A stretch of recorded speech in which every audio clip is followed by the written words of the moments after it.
Hello students, in this video we will discuss our first exercise of mensuration chapter, that is exercise 18.1. So let's start. So our first question is given here: the length and breadth of a rectangular figure are in the ratio 9:5. So suppose this is a rectangle, length and breadth ratio is given here 9:5. So you can take here length is 9x and the breadth is 5x. Okay.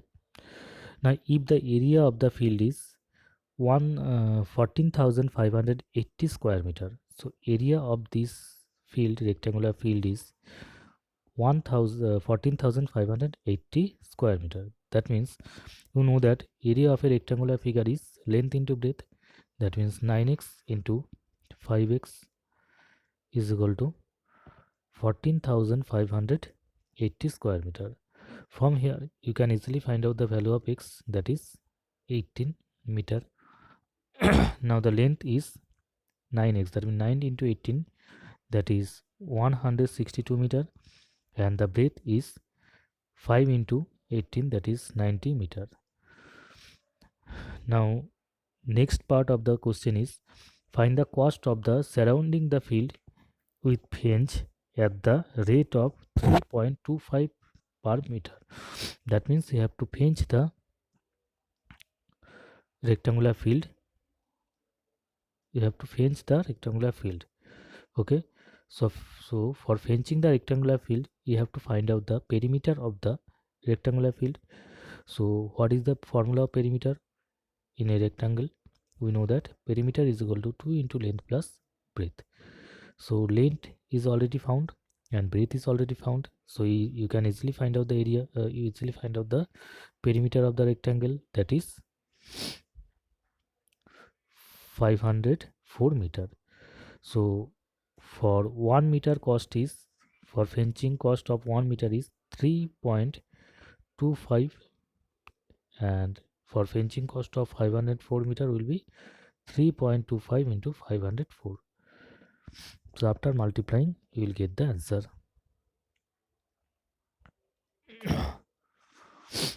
Now go to next question, question number 2. So question number 2 is given here: in a rectangle is 6 meter by 4 meter, 9 meter. Suppose this is a rectangle, this is 16 meter by 9 meter. Find the side of the square whose area is equal to the rectangle. So at first you have to find out the area of this rectangle. So area of this rectangle is 16 into 9. Okay. So this area is equal to the area of a square. We know that in a square all sides are equal.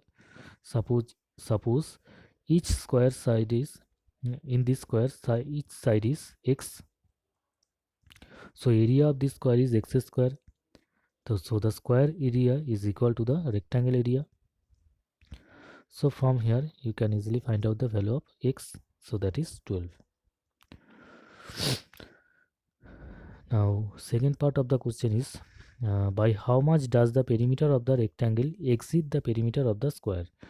So perimeter of the square is 4 into 12, that is 48 meter, and perimeter of the rectangle is 2 into length plus breadth. So that is, if you add them, 16 plus 9, that is 25, 25 into 2, 50. So 2 meter exit of the rectangle perimeter is 2 meter exit from the square perimeter. Now go to next, question number 3.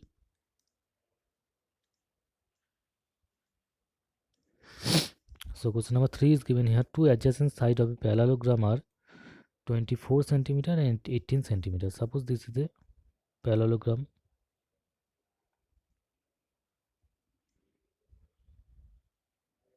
Two adjacent side, this is 24 centimeter, this is 18 centimeter.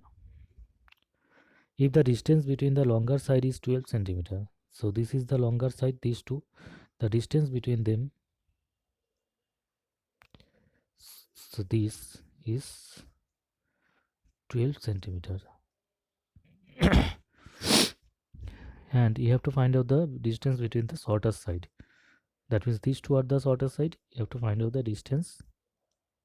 This distance you have to find. So at first you have to know that what is the formula of finding the area of a parallelogram. So area of a parallelogram is length into height. Okay, so length is given here 24 and height is given here in this. If you consider this is the length, base into height, if you consider this one is the base and this one will be the height. So this height is given here 12 centimeter. So 24 into 12 is the area of this rectangle. Okay, and if you consider this one as a base, that means this 18 centimeter be the base, then this will be the height this time.